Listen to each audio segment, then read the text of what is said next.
Au commencement, il n'y avait rien. Rien d'autre que les ténèbres profondes, silencieuses, infinies. Imaginez. Aucun son, aucune forme, aucun mouvement. Le monde tel que nous le connaissons n'existait pas encore. C'était le vide, le chaos. L'écran est noir, avec un léger effet de brouillard ou de fumée qui flotte dans l'obscurité, soulignant le vide, mais dans cette immensité silencieuse, quelque chose allait changer. Car dans ce néant, Dieu était là. Et dans sa puissance infinie. Alors Dieu dit : Que la lumière soit.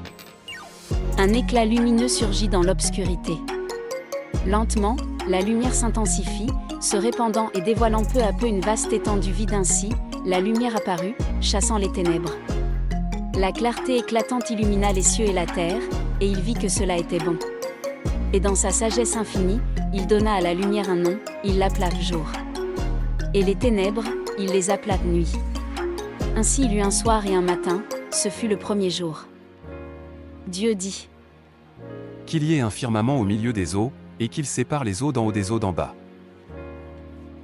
Les eaux des cieux se dressèrent en haut, flottant dans l'immensité, formant un firmament majestueux, que Dieu appela ciel. Pour la première fois, les cieux se déployèrent au-dessus de la terre, vaste et infiniment beau.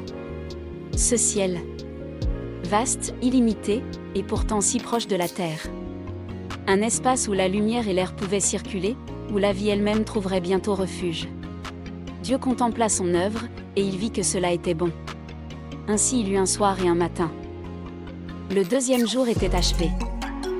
Dieu dit : Que les eaux qui sont sous les cieux se rassemblent en un même lieu, et que le sèche apparaisse.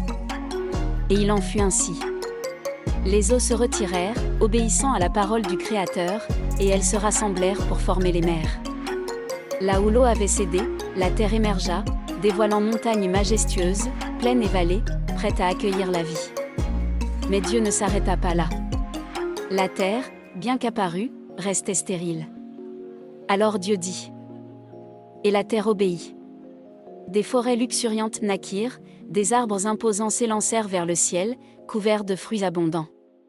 L'herbe verte tapissa les vallées, et les fleurs de toutes couleurs ajoutèrent une touche de beauté à cette nouvelle terre. Et Dieu regarda cette création florissante, et il vit que cela était bon. La terre, les mers et la vie végétale étaient prêtes. Tout était ordonné, chaque plante portant en elle la promesse de perpétuer son espèce, chaque arbre offrant ses fruits en abondance. Dieu vit que c'était bon ainsi il eut un soir et un matin, le troisième jour de la création s'acheva. Dieu dit : Une lumière éclatante commence à apparaître, se concentrant pour former le soleil. Et Dieu créa le grand luminaire, le soleil, pour gouverner le jour, apportant chaleur, lumière et vie sur la terre. Le soleil brille de plus en plus intensément, illuminant la terre. Les rayons caressent les forêts, les rivières et les montagnes, remplissant la scène de vitalité. Mais le jour ne pouvait pas durer éternellement. Lorsque le soleil descendrait, une autre lumière devait veiller sur la nuit. Alors, Dieu créa une seconde lumière, plus doux, pour illuminer la nuit. Et ainsi, Dieu plaça la lune dans les cieux pour briller dans la nuit. Elle serait là, silencieuse, douce, apaisante, tandis que la terre reposait sous son éclat bienveillant. Et pour parer la nuit de toute sa splendeur, il dispersa les étoiles à travers les cieux. De petites lumières dans l'immensité, brillantes et mystérieuses, pour marquer le passage du temps et guider ceux qui regarderaient les cieux. Le soleil pour le jour, la lune pour la nuit, et les étoiles pour illuminer les cieux. Ainsi, Dieu avait donné à la terre un cycle, un rythme parfait.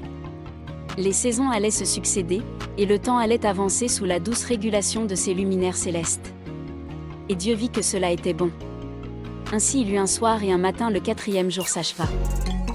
Que les eaux foisonnent d'une multitude d'êtres vivants, et que des oiseaux volent au-dessus de la terre, dans l'étendue du ciel.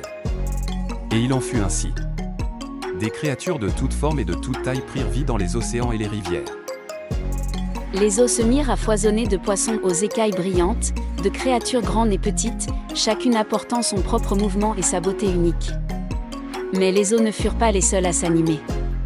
Dieu fit aussi apparaître dans les cieux une multitude d'oiseaux. Des ailes battirent l'air, et bientôt le ciel résonna des chants et des cris de ces créatures volantes et le ciel devint vivant. Les oiseaux de toutes espèces volaient dans les cieux, remplissant l'air de couleurs et de sons, libres et gracieux dans leur vol.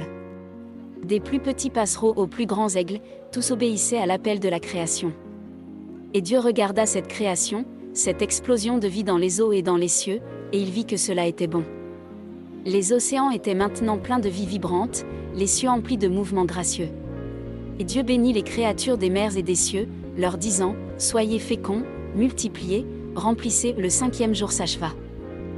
Le monde était presque achevé, les cieux étaient emplis de lumière et d'oiseaux, les mers foisonnaient de créatures vibrantes de vie, mais la terre restait en attente de ses habitants les plus spéciaux. Alors, Dieu dit, que la terre produise des êtres vivants selon leur espèce, du bétail, des reptiles, et des animaux sauvages selon leur espèce. La terre commence à s'animer, des troupeaux apparaissent. Des lions majestueux rugissent, des éléphants marchent avec grâce, des chevaux galopent dans les plaines, des oiseaux continuent de chanter dans les arbres. Et il en fut ainsi. Chaque animal prit vie, chacun unique, chacun parfait. Les vastes plaines se remplirent de troupeaux d'animaux sauvages, les forêts s'animèrent avec la course des cerfs, et les collines résonnèrent des cris des créatures, grandes et petites. Ainsi il eut un soir et un matin, le 5e jour s'acheva. Mais il restait encore une création à venir, la plus précieuse de toutes.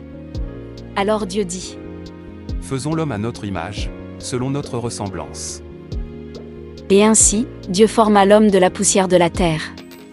Il insuffla dans ses narines un souffle de vie, et l'homme devint un être vivant. L'image montre Adam ouvrant les yeux pour la première fois, se levant, observant avec émerveillement la création autour de lui. Mais Dieu vit que l'homme ne devait pas être seul. Alors il créa une compagne pour lui, tirée de sa côte, et l'appela Ève. Ensemble, ils allaient veiller sur cette création magnifique, la protéger et la multiplier. Et Dieu regarda tout ce qu'il avait fait, et il vit que cela était très bon. Le 6e jour s'acheva, marquant l'accomplissement de la création. Tout était prêt, tout était en ordre, le monde était plein de vie et de promesses. Ainsi il eut un soir et un matin, il se reposa le 7e jour. C'est alors qu'il eut création du monde dans toute sa splendeur et sa beauté. Merci, rejoins-nous sur cette chaîne, où nous te ferons vivre chaque grand moment de l'histoire biblique.